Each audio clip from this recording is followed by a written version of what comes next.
Survival mode is when our mind and our body are stuck in a way to try to both understand and avoid the trauma that we've been through at some point in our lives.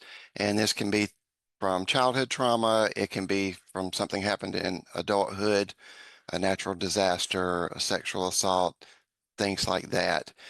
And so when we go through something that's traumatic, extremely difficult, things that are repetitive, our brain starts trying to figure out, okay, how can we keep this from happening again? I think we do not have enough conversations about the residual impact of trauma.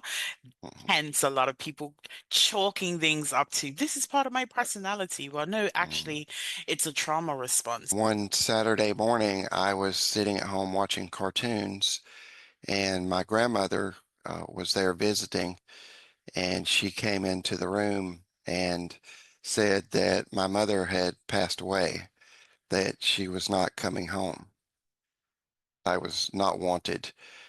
This new town, this new family, this new school, this whole new world that I was thrust into, I was not welcome. I took 3 boxes of sleeping pills because I just couldn't go on anymore. I the weight, the emotional weight of life was just too heavy. And like I said, that was the first time anyone had ever said to me, hey, this isn't just you. This is you have a condition. You have you have a mental illness you're dealing with, and that's depression. And I remember having a conversation with my father about why they got a divorce. And he basically told me it was my birth. Oh, So yeah. once again, I'm being discarded by my parents, the two people that owed me something, you know, Yes. which then created a whole like a snowball effect in my life of neglect, abandonment. One of the things that I've seen and I'm quite vocal about is the fact Mhm, that we are expected to pack away our human experience to mhm. keep other people comfortable. Instead of having a parent that would comfort me during a time of distress, I was taught that I should fear that person. And all through life, it literally changes your brain and your nervous system. And so you grow up and you have to at some point find a way to deal with that. You have to find a way first to acknowledge it, then you have to find a way to work through it on yourself for yourself. One of the things that came up when I was expressing myself after my suicide attempt was me being honest with my parents about how I felt about the family units that they created, Uh-huh. right? Uh-huh. And my father got up and walked out in the Mm, middle of that conversation. mm, What that created for me was an inability to be honest in any other relationship after that. I'm also responsible for their emotional well-being. but I was still very, very raw inside. But one of the things that I was aware of was, okay, I was treated a certain way, so I'm not going to treat my children that way. And I didn't. In many, many, many ways, I was the very opposite of the way I was treated. If it was, if the score of their game was 100-0, they're still a winner and they get a gold trophy. They're overcompensating.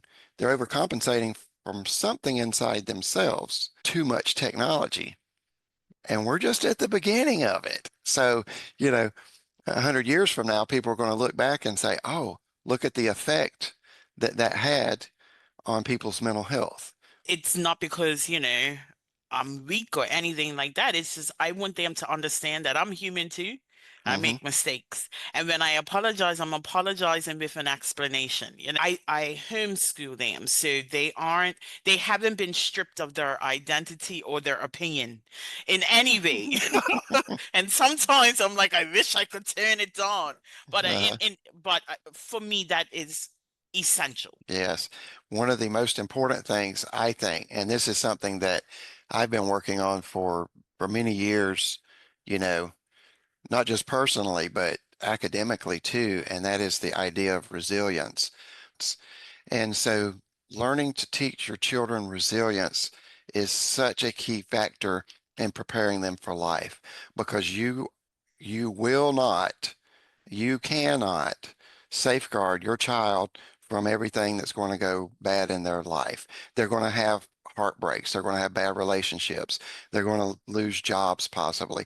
Find a game that is one-on-one where somebody's the winner and somebody's the loser, and teach your child how to lose and don't think that you have to fix everything. It's okay just to listen. You know, we learn that from just our friendships, right?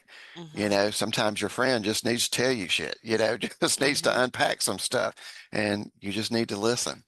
The very first thing that I taught my kids before ABCs and one, two, threes was emotions Mm, and being able to accurately uh-huh. articulate Oh, how they yes. feel. You want emotions fixed instead of experienced and understood and reflected upon. People in these relationships that say they love me, why are they not fixing these situations when I'm hurt?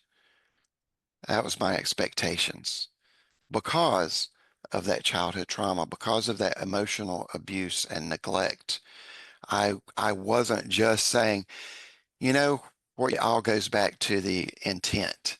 And that's something we have to be, it's on the ugly side of healing. And the Hmm. ugly side is being extremely honest with ourselves. And that takes practice. I'm wanting them to fix me.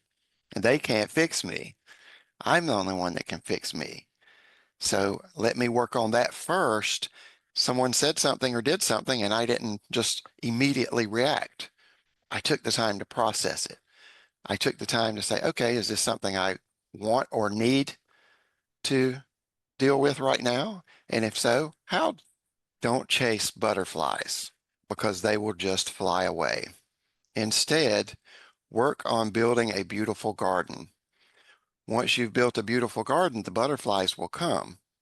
But even if they don't, now you have a beautiful garden to sit in.